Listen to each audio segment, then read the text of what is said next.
Hey everyone, welcome to Ticats This Week. I'm RJ Broadhead. He is Luke Tasker, and we're looking forward to the Stampeders getting to Tim Hortons Field. 7 o'clock Eastern time will be kickoff, and we're looking forward to calling that game because these are two teams that probably aren't where they thought they would be when this season began. The Tiger-Cats at 2-3 have not beat a West Division team this year, and Calgary, surprisingly, at 2-4. They are coming off a win on the road against Edmonton, so we'll see if they're riding a little bit of momentum. But we know that Tim Hortons Field is a tough place for visitors. And Luke, it really stood out to me this past two games. Labor Day, Tiger-Cats were so great at home, Tim Hortons Field against the Argonauts. And I remember most of the Ticats Audio Network staff, you and I included, walking out of there thinking, okay, it looks like Ticats have figured things out. Now they're going to roll and steamroll some teams and really put some wins together. And then 4 days later, they go to Toronto and they seem like a different team. And credit to the Argonauts, they were better in that game as well. But that really stood out to me is how dominant the Tiger-Cats are at home, because the same opponent, few days apart, and they looked so different. And I asked Coach O about it, and, you know, there's really not an answer, I guess, but he did say that the fans, and you've experienced it at Tim Hortons Field, just must be a different mindset for the team. And are the fans that important?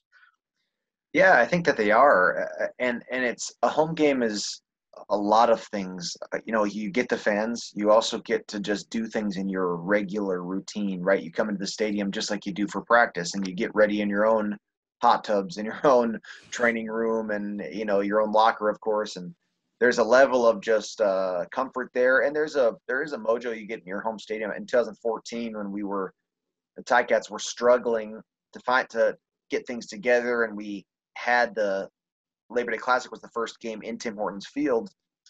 And then the home games, the wins at home started compiling, and it just got this feeling like we don't lose at home. Obviously, in 2019, the home schedule was perfect. You do get, you know, winning is a habit. It's a pattern. And when you're in the stadium that you love and fans that you love, it can kind of compound and become almost easier as you go along.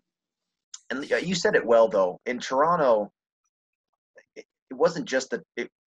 You got to give credit to the Argonauts. They did, because in the Labor Day Classic at Tim Hortons Field, they made some costly errors. They made some, especially turnovers and penalties. They really, really hurt themselves, and they cleaned up some of that at their own at BMO Field a few days later.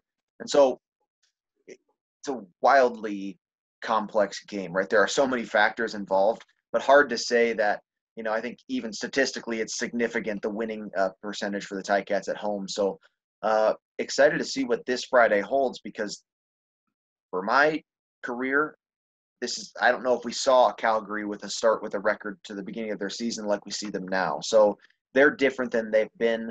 The Ticats, you know, Coach O keeps reminding you, this isn't the 2019 Ticats. This is a different Ticats team that has to find their own way to the Grey Cup. Calgary's probably saying a lot of the similar things. And so it's two teams trying to, you know, still scrapping and clawing. So it'll be a really good matchup, I think, on Friday.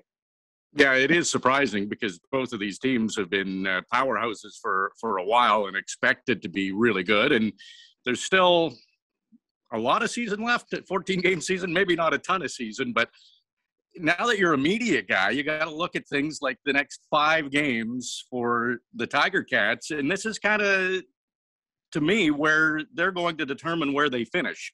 So the next 5 games, 4 of them are at home, including Calgary on Friday, and the one road game is in Ottawa, and Ottawa is struggling this year. So if you're a contending team that thinks you have a chance at winning a Grey Cup like the Tiger-Cats, those are games you have to win. So these next 5 games, I know players and coaches and teams don't want to look too far ahead. We can do that as media. Do you see these next 5 games as a real chance for the Tiger-Cats to solidify themselves and find their identity and get on that roll that we've been waiting for? First of all, yes, well said. Now that I've crossed the booth, I can just do whatever. I can do whatever I want now. That's right. I can hypothesize and think about these things. Yeah, because as a player, 5 games away that might as well be 20 years away. There's just so many things to happen before then. But, you know, yeah, if you take a look now through into what is December this year for the Grey Cup. These next 5, well, put it this way: there will be some teams who solidify their fate in the next 5 weeks. To be honest, I always found there was a handful of years only that I played where that happened and where the last couple of games didn't matter. Very often, you're fighting for everything's still on the table late in the season. And so you set yourself up over these next 5 weeks, and then there will be a handful of teams who realize, wow, we're going to be in that position where if we win out the last 3 games of the season, we're set. If we got to win 2 and this team has to lose one of their 2, you start to get these interesting scenarios. But the Ticats have some work to do still. This stretch of home games, I think you're right. You get to the end of the season and you look back and you say that's where they sort of solidified what was going to happen to them this year. And of course, the reality is that could go good or bad. One of my favorite stories of my career was the 2014, the last game of the season. And the scenario was this for the Ticats: if we lose, we're out of the playoffs. If we win by less than 8, we're into the playoffs in second place. And if we win by more than 8, we're in first place and get a bye week. And that was after 18 games, all of that was still on the table.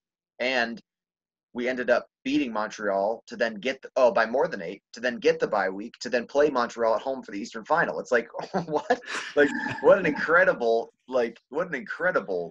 story there. And it's like just a really cool thing that can happen at the end of the season when you have four teams in your division. So we'll see how it shakes down. But this stretch of road games as a player, you go like, oh my gosh, finally. And all you got to do is travel to Ottawa. You're probably going to take a train out to Ottawa, which is, take a beautiful ride out through, Ontario and into Ottawa there. And then, you get to just be at home for all these weeks. So we'll see. Great opportunity for the Ticats.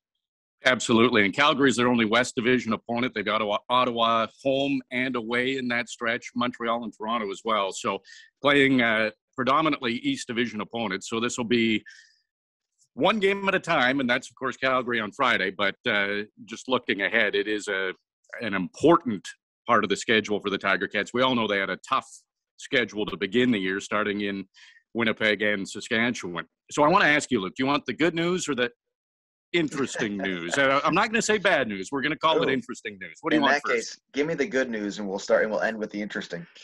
All right. It looks like the starting 12 on defense, that's the A-plus group, the number 1 group, looks like they'll be back for Friday's game. Keontae Evans will be back at halfback, so Frankie can move over to cornerback. So that defense, you look at what they've done, Luke, and they've held opponents to under 20 points in 4 of the 5 games. So they've definitely done their job.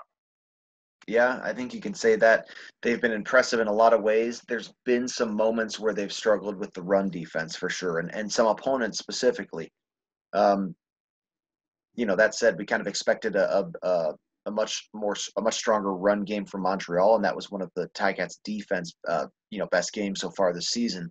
But there is a lot of outstanding players, especially in the defensive secondary and then the front 4 as well. And I don't know. I mean, I said it going into Toronto. I just don't. Hard to imagine what a team is planning to do against these guys. That said, Toronto was able to string a couple successful drives together. Keontae Evans back, and like you said, the true, the 12 that were meant to be there are healthy and back in, and I'm very excited to watch that group again. So the interesting news now? Go for it. Well, it's, poor Coach O, he's probably wishing for those training camp questions of, is it going to be 1A quarterback or 1B quarterback, and Dane Evans or Jeremiah Masoli? Now we're on to number 3 because Dane Evans is out. Jeremiah Masoli looks like he'll back up but won't start. So it's David Watford in at quarterback, and it's an opportunity for him to step up, and that's what sports is all about. But you look at Brandon Banks, most outstanding player, number 1 receiver when he's healthy. He won't play. Sean Thomas Erlington has been limited at practice. So how effective and how much will he play in the game coming up? And you'd have to think a young quarterback, the running game would be fairly important. So, maybe Jackson Bennett, Malik Irons have an opportunity. But for David Watford, you played with him in 2019. It's a tough situation to come in. Tiger-Cats need to win this game. What are his strengths, and how do you foresee the game going with David Watford in there at quarterback? Yeah, he's got a great approach to the game, and he has a very strong arm objectively. The tough thing, I think, for Watford, you've got I think Jalen Acklin is the longest tenured Ticat in the wide receiver group, which is mind-blowing. I mean, I was with Jalen in 2019, and I really, really, really like the way that Acklin approaches the game. He is very smart, wants to be great, really, really wants to win, and that's awesome. But he's got 1 year of experience. It's a very strange thing for a CFL lineup to look like that. I think that this receiver group, I use this phrase in the Coach O show this week. You got to have an attitude and a physical demeanor of being quarterback friendly, especially with a young quarterback. Like, you got to make him feel real good about what he's seeing out there. And it kind of, the best way I can describe it is you're in the boundary and you run a classic sort of seam, that dig, you turn that into a dig, and you're wrapping the will linebacker. That body language of just having your chest and your eyes and you're ready to go, where he just feels so confident that you're in the right spot, and you're kind of convincing each other that you're on the same page as the game goes along. And it's hard yet with young guys who don't have a ton of experience, with a quarterback without much playing time. I think that part of this comes down to Tommy Condell and his decision making, not just in the game, but in decision making into how much is appropriate to be available to the play call that game. So are they going to have 3 layers of wristbands for David Watford? I don't know. I think that you have some plays where the decision making is limited, where some things that are just tagged, where the concepts can kind of be simplified, where each receiver just is almost told what to do in the huddle, as opposed to overly memorizing complex schemes. I think there are things, sometimes we have plays just where it was all 5 receivers, 5 hitches, and you just pick pretty much pre-snap which guy's matchup looks the cleanest. Some things that can just simplify the decision making for a young quarterback. I think certainly if an increase in some quick game where Watford can get the ball 3-step from the shotgun and has his options sitting right there, and if it's not there, he runs. So I think I expect to see some of that simplified passing offense, and simple is not bad. Simple is not. That's not the opposite of good. It means a little bit easier mentally, so that physically you can really be great. So we'll see what it looks like. That said, David Watford has been in the system throughout 2019. Obviously missed some time in the interim there during preparing for this season, but he's been around the offensive scheme, and so would also be, I'm not going to be surprised if they don't stray far from what they've been. But you got to kind of, that first quarter, I'm hoping that they figure out a few things that work for the young quarterback. And just finally, Luke, under the lights, Tim Hortons Field, first game under the lights at Tim Hortons Field for some receivers, Stephen Dunbar, Tim White, Pappy White, all ready to start at receiver. You played that position. Any nuances at Tim Hortons Field under the lights that we can watch for on Friday? Yeah, every stadium you have that angle where the lights come into play, the stadium lights. But if it's not nighttime with the lights, then it's the daytime, and the sun does the same thing. So that's just football. There's going to be some of those strange angles. I can remember times where players had struggled. I can remember some drops that we had as a room with the lights, and I can remember times where it was hard for myself as well. I don't really think that Tim Hortons Field has anything particularly worse about that than other stadiums. It's just something you have to think about everywhere you play. Certainly a great environment football-wise with the fans there, and just a great,